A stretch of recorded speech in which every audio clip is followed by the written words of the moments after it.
રાજકોટ જિલ્લાના ઉપલેટામાં Gandhi market yard ખાતે ટેકાના ભાવે તુવેરની ખરીદીનો પ્રારંભ કરાયો।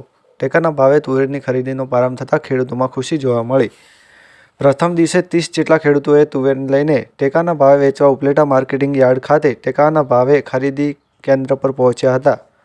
ટેકાના ભાવે ખરીદી શરૂ થતાં ખેડૂતોમાં ખુશીની લહેર જોવા મળી હતી। ખુલ્લી બજારો કરતાં ટેકાના ભાવે સારા મળી રહેતા ખેડૂતોમાં ખુશી જોવા મળી હતી। ખુલ્લી બજારોમાં ખેડૂતોને તુવેરના 1300 રૂપિયા મળે છે અને ટેકાના ભાવમાં 1510 રૂપિયા મળતા ખેડૂતો ખુશ જોવા મળ્યા હતા। બ્યુરો રિપોર્ટ વિપુલ ધામેચા, ઉપલેટા। હું હરિભાઈ ઠુમર, ઉપલેટા માર્કેટિંગ યાર્ડના ચેરમેન। આજરોજ ઉપલેટા માર્કેટિંગ યાર્ડ ખાતે તુવેર અને ચણાની ખરીદીનો પ્રારંભ થયો છે। ખેડૂતમાં ખુશીનો માહોલ છે।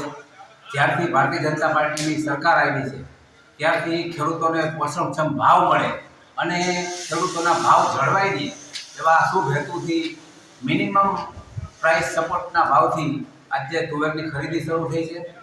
વધુમાં વધુ 4000 કિલો એટલે કે 200 મણ જેટલી તુવેર એક ખેડૂતની ખાતાથી લેવામાં આવશે અને 1510 રૂપિયા મણના ભાવ લેખે ખેડૂતોને ચૂકવણું કરવામાં આવશે। આજે ખૂબ સારી રીતે ખેડૂતોને જે કાંઈ માલ બને છે, પછી તુવેર હોય, ચણા હોય, મગફળી હોય કે કપાસ હોય, દરેક જણસની ખરીદી સરકાર કરે છે। ત્યારે આ સરકાર ખેડૂતલક્ષી સરકાર છે અને આ તકે હું રાજ્ય સરકારનો અને કેન્દ્ર સરકારનો ખૂબ ખૂબ આભાર માનું છું। ભારત માતા કી કઈ પ્રકારના ભાવ છે? બજાર કરતાં અહીંયા એપીએમસીમાં કેવા ભાવ મળશે? બજાર કરતાં સારા ભાવ મળે છે।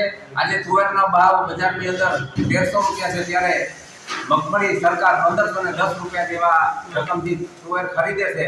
ત્યારે આ તકે હું સરકારનો પણ ખૂબ ખૂબ આભાર માનું છું।